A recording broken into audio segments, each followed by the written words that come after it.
پھر آپ نے فرمایا کہ ہندوستان کی تاریخ اسلامی اور سیاسی جاننے کے لیے کن کتابوں کا مطالعہ کیا جائے؟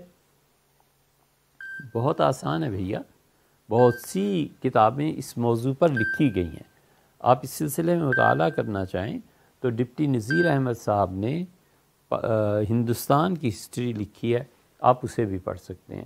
اسی طرح اگر آپ یہ چاہیں کہ ہندوستان کی تاریخ کے علاوہ بھی پڑھنا چاہیں تو بہت لوگ ہیں، مثلاً آپ ابن خلدون کی تاریخ کو پڑھ لیں، اور ہندوستان کی سیاسی تاریخ میں نہرو نے جو کچھ لکھا ہے اسے پڑھنا چاہیے۔ گاندھی جی پہ تو بہت کچھ لکھا گیا ہے، اسے پڑھنا چاہیے، کیونکہ یہ لوگ ایسے نہیں تھے کہ کسی تعصب سے تاریخ لکھ رہے ہوں، بلکہ انہوں نے بہت سی جگہ پر ہندوستان کے متعلق بہت اچھی معلومات فراہم کی۔ آپ کے علم میں ہوگا کہ گاندھی جی نے تقسیم کے فوراً بعد تمام وزراء کو خط لکھا تھا، انہیں تلقین کی تھی کہ سیدنا عمر رضی اللہ عنہ کو پڑھو، خلافت ان کی تھی، وہ دور ایسا تھا جو ہندوستان میں مطلب یہ کہ تم ایسے اچھے کام کرو۔ اسی طرح مولانا آزاد کو پڑھنا چاہیے۔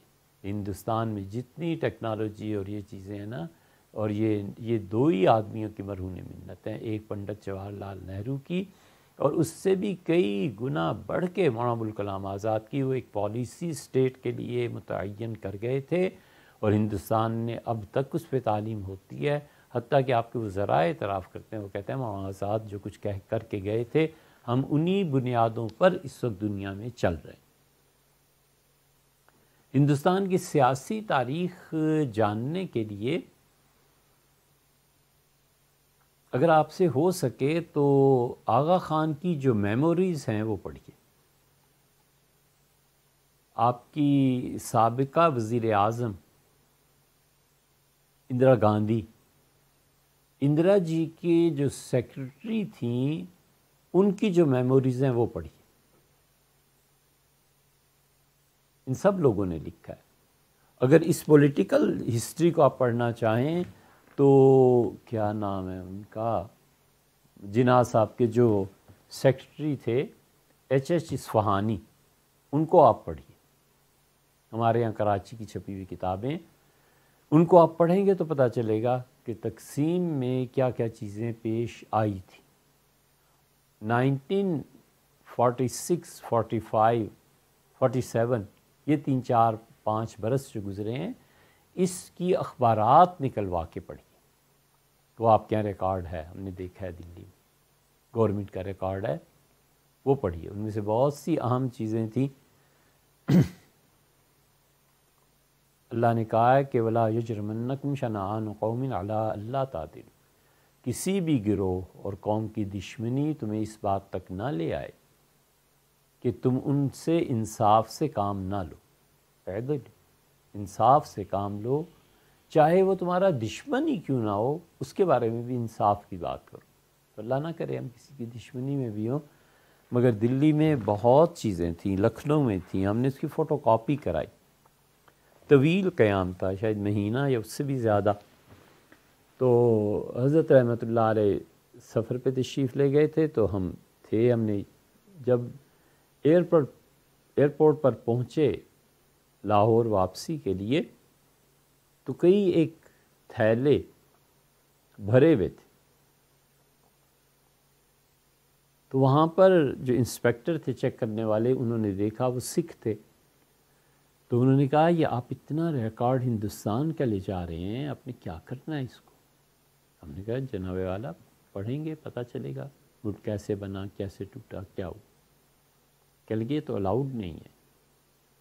ہم کیا دیکھ لیں، کوئی مسئلہ نہیں، اگر آپ سمجھتے ہیں کہ یہ نہیں جانا چاہیے تو نہ صحیح ہم آپ کو پیش کر دیتے ہیں، اور اگر کوئی گنجائش مل سکے تو بڑا اچھا۔ وہ کچھ دیر سوچتے رہے، پھر انہوں نے ایک ہندو آفیسر کو بلایا جو ان سے بڑے مرتبے کا تھا۔ ان کا سر یہ کیس ہے، آپ بتائیں۔ تو انہوں نے تھوڑی دیر سوچا، پھر فرمانے لگے کہ لے جاؤ، اور سردار جی سے کہنے لگے کہ پڑھنے لکھنے کے لیے لے جا رہے ہیں نا، لے جانے دیں، تاکہ ہماری اگلی نسلیں حقائق کو جانیں، اور یہ جب بھی پڑھیں گے ان چیزوں کو، انہیں ہم لوگ یاد آئیں گے۔ اور یہ سوچیں گے کہ ہم ہندوستان کی کیا ویلیوز ہیں، کیا قدریں ہیں، لے جائیے. یہ ایک رویہ ہے، اور عوام کی سطح پہ یہی رویہ ہوتا ہے شریف اقوام کا.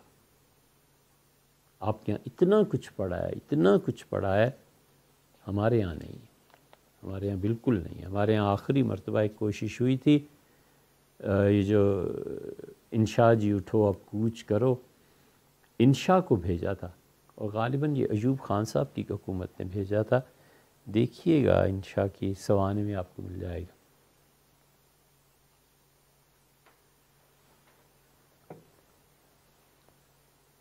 وہ گئے تھے لندن. حکومت پاکستان نے ان سے کہا تھا کہ ہسٹری کی جو بھی ایسی چیزیں ہیں جو اسٹوڈنٹس کے کام آ سکتی ہیں، تحریک آزادی کا پتہ چل سکتا ہے، یہ سب وہاں سے فوٹو کاپی کرا لائیے. آپ 70s کے قریب میں کہیں گئے تھے. تو انشا جی اٹھو اب کوچ کرو، رات کو انہوں نے یہ غزل لکھی اور صبح خود کوچ کر گئے. انتقال ہو گیا تھا. اس کے بعد غالباً ایسی کوئی کوشش نہیں ہوئی، لیکن انڈیا آفس لائبریری بھری پڑی. آپ کو اللہ تعالیٰ اگر توفیق بخشے تو آپ کوشش کریں زندگی میں کوئی 1 کروڑ 2 کروڑ جمع کریں کسی طرح، اور جب آپ کے پوتے ہوں نا تو کسی کو بھیج کے پیسے دے کے، پڑھے لکھے پوتے کو اس کام پہ، پوتی ہو، بچی ہو، نواسی ہو، اس کو لگا دیں کہ بیٹے آپ جائیں وہاں اور 10-20 سال کا خرچہ میں برداشت کروں گا، آپ ہمیں حقائق لا کے دیں کہ بر صغیر میں اسلام کی تاریخ کیا تھی، بر صغیر میں مسلمانوں کی تاریخ کیا تھی. بابر بادشاہ نے تفسیر لکھی ہے وہاں پڑھی ہوئی، کہ مغلز کو جو پیش کرتے ہیں نا کہ اتنے ظالم تھے، یہ تھا یہ تھا، ان کو لا کے ہم بتائیں تو صحیح نا کہ یار ایسا بھی ظلم نہیں مچا ہوا تھا، دیکھو کیا کیا کام کی. فوجی ترقی کے لیے، یہ تاریخ کی بات ہے، فوجی ترقی کے لیے ایسی یاد آتا ہے آپ کے اخلاص، آپ کے سوال پوچھنے کے اخلاص اور اس کی برکت سے ایسی خیال میں آیا کہ اورنگزیب عالمگیر رحمۃ اللہ علیہ تشریف فرما تھے. اور اب یہ سمجھیں جیسے آج کی اصطلاح میں کور کمانڈرز کانفرنس تھی ساری. تو انہوں نے کہا یہ جو ہیں ان کو اس عہدے سے اس عہدے تک لے آؤ اور زیادہ فوج ان کی کمانڈ میں دو. تو کسی نے کہہ دیا کہ جناب والا یہ ہندو ہیں. تو اورنگزیب بہت ناراض ہوئے، بس ایک نظر گھور کے اسے دیکھا اور فرمایا ان پروموشنز میں مذہب کا کیا تعلق ہے؟